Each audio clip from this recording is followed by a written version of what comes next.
رفقا سلام ارادت. مبحثی که امروز خدمتتون هستیم درباره تخم‌های نطفه داره.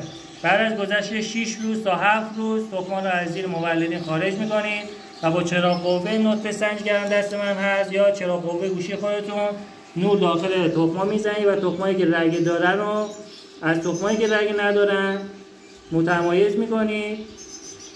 مثلا نگاه کنید این تخم رگ نداره، مابقی تخم‌ها همشون رگ بستن. رگ همون رگای خونیه که جنین داخل تخم شکل گرفته. این تخمی که رگ نبسته و نطفه نداره رو خارج می‌کنید و بقیه تخم‌ها رو به زیر مولدتون انتقال میدید.